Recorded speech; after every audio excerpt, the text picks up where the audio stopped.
Assalamualaikum warahmatullahi wabarakatuh.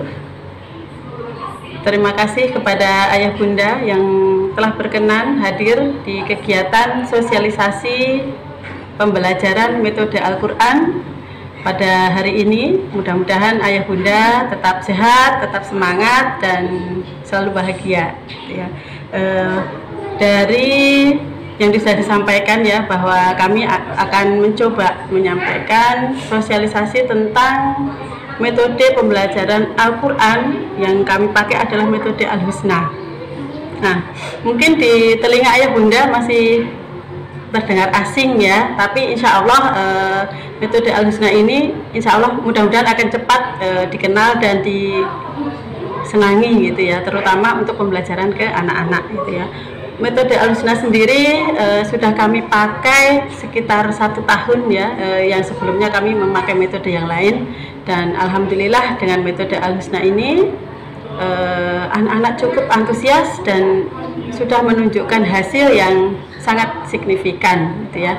Baik Ayah Bunda, mungkin ini sedikit yang kami sampaikan untuk pendahuluannya, bahwa Al-Husna ini memang disampaikan dengan cara yang menyenangkan, yang mudah gitu ya untuk anak-anak gitu ya, sehingga anak-anak tidak bosan. Harapannya seperti itu, anak-anak akan belajar dengan senang dan bahagia gitu ya, tanpa ada paksaan, tanpa ada tekanan dari guru ataupun nanti orang tua sebagai mitra kami dalam mendidik putra-putrinya. Baik Ayah Bunda, untuk pembelajarannya sendiri ya, insya Allah akan mudah, praktis, dan menyenangkan gitu ya, karena kami mengacu kepada sistem pengajaran Al-Quran yang dilakukan oleh Rasulullah SAW, yaitu dengan sistem talaki atau musyafahah. Pasti Ayah Bunda sudah sangat paham ya seperti apa talaki itu, yaitu pengajarannya berhadapan langsung gitu ya. Jadi anak dengan guru akan berhadapan langsung gitu ya.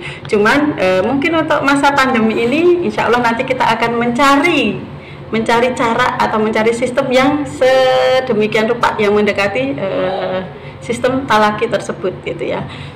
Baik, untuk di Al-Husna ini buku-buku yang dipakai cukup praktis atau cukup simpel gitu ya, karena hanya terdiri dari 4 jilid ya, 4 jilid, kemudian dilanjutkan dengan juz yang disebut dengan juz'i gitu ya, dan itu bukunya cukup besar dan anak-anak pasti akan lebih jelas untuk melihatnya gitu ya. Dan penulisan bukunya itu memakai rasem Utsmani, dan insya Allah banyak sekali yang sudah beredar ya di toko-toko ataupun di toko buku gitu ya. Untuk rasem Utsmani sendiri penulisannya itu berbeda ya dengan Al-Quran yang mungkin kebanyakan orang pakai gitu ya. Insya Allah nanti akan mendapat gambaran seperti apa sih rasem Utsmani itu gitu ya. Ayah Bunda, sebagai gambaran ada petunjuk praktis seperti apa pembelajarannya, mungkin bisa dilihat di slide ya Ayah Bunda ya, bahwa untuk petunjuk praktisnya ada 3 langkah ya, 3 langkah. Yang pertama, penguasaan huruf hijaiyah. Nah ini dengan menggunakan teknik scanning, story, saying, peserta didik mampu menguasai serta melafalkan huruf hijaiyah dengan cepat, tepat, dan benar. Apa itu scanning, story, dan saying? Nah, ini ada penjelasannya ya Bunda, bahwa scanning itu fokus penjelasan pada ciri huruf. Nah, ciri huruf, jadi di mana letak titiknya, di mana seperti apa model hurufnya, nah, seperti itu. Kemudian story, memaksimalkan salah satu model belajar peserta didik, yaitu dengan story atau bercerita. Biasanya kalau untuk usia PAUD itu sangat senang sekali dengan sistem story ini atau metode story ini. Nah, insya Allah itu akan lebih dipahami oleh anak-anak. Kemudian yang ketiga adalah metode saying atau talqin huruf dengan pelafalan yang fasih gitu ya. Karena dengan sistem talaki anak akan melihat secara langsung pengucapan huruf yang dicontohkan oleh gurunya. otomatis anak akan melihat secara langsung juga bagaimana huruf-huruf itu terucap gitu dari gurunya gitu. Insya Allah sedikit demi sedikit guru akan membenarkan atau mengantarkan anak-anak untuk bisa mengucapkan dengan baik dan benar seperti itu. Nah, di jilid 1 itu nanti pengenalan hurufnya tidak mulai dengan alif, a, ba, ta dan sebagainya, tapi kita memulai dengan huruf ba, na dan seterusnya itu karena dilihat dari model penulisannya atau ciri hurufnya. Kalau ba sama na itu kan sama-sama satu titik ya, titiknya ada yang di bawah kemudian di atas. Nah itu kemiripan huruf gitu ya, jadi memang tidak dimulai dengan huruf a, ba, ta dan seterusnya gitu. Ya. Kemudian untuk petunjuk praktis yang kedua itu tentang penguasaan sistem tanda baca ya Bunda ya. Jadi salah satu keistimewaan Rasem Usmani itu adalah terbitan Al-Madinah An-Nabawiyah akan memudahkan peserta didik dalam menguasai ilmu tajwid dengan sistem tanda bacanya pada bacaan tanwin. Jadi di situ nanti kita cukup mengenali cara penulisan atau tanda baca yang tertulis di Rasem Usmani. Contohnya, bagaimana sih ketika tanwin ditulis sejajar itu, oh dibaca jelas. Atau kemudian jika bertumpuk dengan mim, maka dibaca dengung mim gitu ya. Kemudian ketika tanwin tidak sejajar atau geser gitu ya, itu nanti dibaca dengung. Ya, yang berikutnya huruf mim dan nun tertulis tanda sukun, maka dibaca jelas. Jadi kalau ada nun sukun atau mim sukun, sukunnya itu tertulis, maka harus dibaca jelas gitu. Berbeda dengan ketika nun sukun atau mim sukun tidak ada tanwin, tidak ada sukunnya, maka dibaca dengung seperti itu. Nah itu insya Allah akan memudahkan. Nanti ayah bunda akan semakin ini ya, semakin tertarik kan ya untuk belajar juga gitu ya. Karena nanti memang kita adalah mitra gitu ya. Jadi nanti ayah bunda juga akan berperan di dalamnya untuk pengajaran metodologi Al-Quran. Nah kemudian yang berikutnya yang ketiga adalah murojaah gitu ya. Jadi petunjuk praktis yang ketiga adalah murojaah gitu. Jadi memang di metode Al-Husna ini tidak dituntut harus baca cepat, tidak dituntut harus lancar sedemikian rupa gitu ya. Karena memang ada saatnya nanti anak-anak akan belajar untuk melancarkan bacaan, untuk membiasakan membaca dengan dengan lancar seperti itu. Nanti akan ada juz yang disebut juz'i, bukunya cukup besar ya, cukup besar, tulisannya pun cukup besar. Insya Allah anak-anak akan lebih mudah untuk mempelajarinya. Ya, baik ayah bunda, untuk masuk slide berikutnya ya, bahwa di pembelajaran Al-Husna ini mengutamakan iman dulu. Nah, sebelum kita belajar Al-Quran dengan metode Al-Husna, kita utamakan iman dulu. Kemudian apa? Adab, baru ilmu. Gitu ya. Jadi urut-urutannya adalah iman, kemudian adab, kemudian ilmu gitu ya. Seperti apa sih penjelasan untuk iman gitu, untuk hal-hal yang tadi gitu ya. Kita simak slide berikutnya, bahwa iman itu adalah berhubungan dengan tauhid kita ya anak-anak, bahwa ketika anak-anak sudah meyakini adanya beriman kepada Al-Quran gitu ya, dan insya Allah di situ akan tumbuh kecintaan terhadap Al-Quran. Nah pastinya ketika rasa cinta itu sudah ada di dalam diri anak, pasti akan termotivasi untuk belajar, untuk bisa membacanya seperti itu ya. Nah di iman itu harus selalu ditanamkan bahwa Allah dulu ya, Allah dulu, Allah lagi, dan Allah terus gitu ya. Jadi orientasi kita dalam belajar itu adalah ke Allah dan ke Allah itu. Dan insya Allah ketika iman itu sudah ada di dalam hati, kecintaan Al-Quran juga sudah diyakini oleh anak-anak, insya Allah akan mudah untuk mempelajarinya seperti itu. Nah kemudian ketika iman itu sudah melekat di hati anak, sudah tertanam di diri anak itu, maka akan muncul rasa peduli kepada situasi kondisi apa yang terjadi sekarang di sekitar kita gitu, seperti. Nah, kemudian akan tumbuh kepekaan, kepedulian kepada lingkungan sekitar yang memang membutuhkan. Contohnya mungkin kalau di Bontang ya, mungkin ada korban kebakaran seperti itu. Mungkin kita akan anak yang sudah mempunyai rasa peduli itu, insya Allah akan berusaha ya untuk bisa membantu, walaupun membantu secara tidak langsung gitu ya, mungkin bisa dengan berdoa seperti itu ya, pastinya juga dengan bimbingan kita sebagai guru ataupun sebagai orang tua. Baik Ayah Bunda, untuk yang berikutnya adalah adab.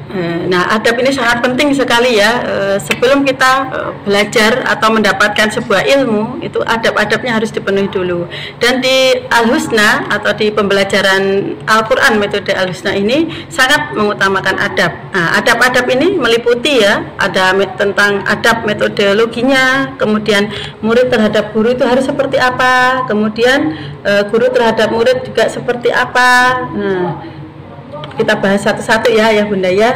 Untuk metodologinya, nah itu punya adabnya adalah gitu ya, masing-masing anak harus punya bukunya gitu, atau sarananya gitu. Insya Allah nanti dari sekolah akan memfasilitasi itu gitu.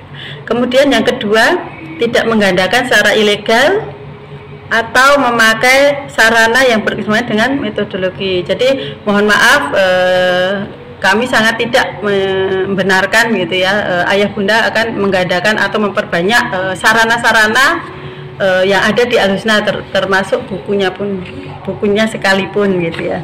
Kemudian bagaimana adab murid terhadap guru gitu ya. Nah, murid yang datang ke guru. Jadi kalau di sebuah lembaga sekolah itu kan murid yang datang ke sekolah gitu ya. Insya Allah untuk adab ini insya Allah bisa diikuti ya. Kemudian murid yang menunggu guru gitu. Kemudian untuk yang berikutnya, guru terhadap murid. Nah, guru pun juga harus punya adab juga terhadap murid ya. Guru itu sebagai contoh, sebagai uswah, sebagai teladan gitu ya. Harus benar-benar bisa memberikan contoh yang baik kepada muridnya. Nah, kalau guru saja tidak bisa memberikan contoh yang baik, bagaimana muridnya gitu ya. Guru itu kan digugu dan ditiru gitu ya. Sungguh ya, seorang guru itu harus memberikan contoh yang sebaik-baiknya pada murid gitu ya. Nah, untuk di pembelajaran sendiri ini ada adabnya, yaitu sebelum melakukan pembelajaran ada hal-hal yang harus dilakukan ya. Yang pertama, wudhu ya, wudhu dulu. Jadi sebelum pembelajaran anak-anak harus diarahkan untuk wudhu dulu. Nah, insya Allah nanti di PAUD akan dilakukan pendampingan ketika anak-anak akan melakukan wudhu gitu ya. Pastinya gurunya akan mengarahkan seperti apa proses wudhu tersebut gitu. Kemudian setelah wudhu, anak-anak diharuskan menghadap kiblat, jadi duduknya menghadap kiblat gitu ya. Kalau misalnya posisi kelasnya tidak susah gitu, insya Allah tetap bisa ya, bisa untuk diarahkan menghadap kiblat. Kemudian berpakaian syar'i. Insya Allah kalau anak-anak datang ke sekolah kan pastinya sudah memenuhi syarat untuk berpakaian syar'i ya. Nah, untuk duduknya memang bukan duduk yang seperti yang biasa dilakukan mungkin ya Bunda ya, karena anak-anak mungkin lebih nyaman gitu ya duduk dengan bersila gitu ya. Tapi ketika akan dilakukan pembelajaran Al-Husna ini, anak-anak duduk seperti duduk tahiyat awal gitu ya, tahiyat awal. Mungkin Ayah Bunda bisa ya memberikan contoh ke putra-putrinya gitu ya. Jadi kita akan memulai kegiatannya ketika anak-anak memang benar-benar sudah siap dengan posisi duduk seperti yang disarankan atau di aturannya seperti itu. Nah, mungkin untuk awal-awal akan berat ya untuk Ananda yang mungkin badannya agak besar atau berat badannya lebih gitu ya. Tapi insya Allah dengan pembiasaan, dengan kebiasaan atau sehari-hari atau dengan latihan-latihan untuk duduk seperti itu, insya Allah Ananda akan merasa nyaman gitu. Nah, kalau misalnya nanti di prakteknya gitu ya, anak-anak sudah merasa capek gitu ya dengan duduk tahiyat awal, bisa berganti posisi duduk seperti tahiyat akhir. Tapi itu pilihan kedua ya Bunda ya. Jadi yang diutamakan adalah duduk tahiyat awal seperti itu. Nah, ketika anak-anak sudah posisi duduk seperti tadi ya, yang pertama apa ya Bunda tadi ya, wudhu dulu ya, wudhu dulu, kemudian menghadap kiblat duduknya, kemudian berpakaian syar'i. Nah, cara duduknya sudah seperti tadi ya, seperti yang sudah disampaikan. Nah, bisa dimulai dengan pembelajarannya. Nah, untuk pembelajarannya itu didahului dengan talaki atau pembacaan surat Al-Fatihah secara talaki. Jadi gurunya membaca, anak-anak menirukan satu ayat dari Bu Guru atau Pak Guru, kemudian anak melanjutkan atau menirukan seperti itu sampai ayat yang terakhir itu ya. Jadi yang pertama adalah membaca ta'awudz basmalah, kemudian surat Al-Fatihah seperti itu. Jadi anak-anak akan dituntun ya, seperti dituntun gitu ya, gurunya membaca satu ayat, kemudian anak menirukan ayat kedua, gurunya dulu, kemudian anak menirukan, seperti itu sampai selesai, seperti itu. Nah, baru masuk kepada privat. Jadi di metode Al-Husna ini memang lebih menekankan kepada pembelajaran privat ya Bunda, yang karena kami memang memakai sistem talaki tadi atau musyafahah, berhadapan langsung itu, satu guru menghadapi satu anak seperti itu, yaitu dengan sistem privat. Nah, untuk selanjutnya nanti akan disampaikan oleh tim di level masing-masing ya, untuk metodologinya seperti apa sih nanti pembelajarnya. Oh, jilid 1 itu seperti apa cara ngajarinya, kemudian jilid 2 seperti apa ngajarinya, seperti itu. Nah, mungkin untuk awal ya Bunda ya, karena kita baru pembelajaran awal, mungkin yang bisa tersampaikan mungkin jilid 1 dulu ya. Intinya nanti Ayah Bunda mendapatkan bekal untuk membimbing putra putrinya di rumah. Mungkin itu ya Bunda ya yang bisa kami sampaikan. Selamat berjihad untuk mencetak generasi Al-Quran. Mudah-mudahan kita semua, kami sebagai guru, kemudian ayah bunda sebagai orang tuanya, dimudahkan selalu dalam membimbing putra putrinya. Insya Allah ketika kita sungguh-sungguh, ketika kita benar-benar hanya mengharap ridho dari Allah, insya Allah semuanya akan dimudahkan. Demikian ayah bunda yang bisa kami sampaikan tentang sosialisasi pembelajaran Al-Quran dengan metode Al-Husna. Insya Allah untuk lebih jelasnya nanti akan diteruskan oleh tim Al-Husna yang ada di level masing-masing. Terima kasih sekali lagi kami sampaikan. Wassalamualaikum warahmatullahi wabarakatuh.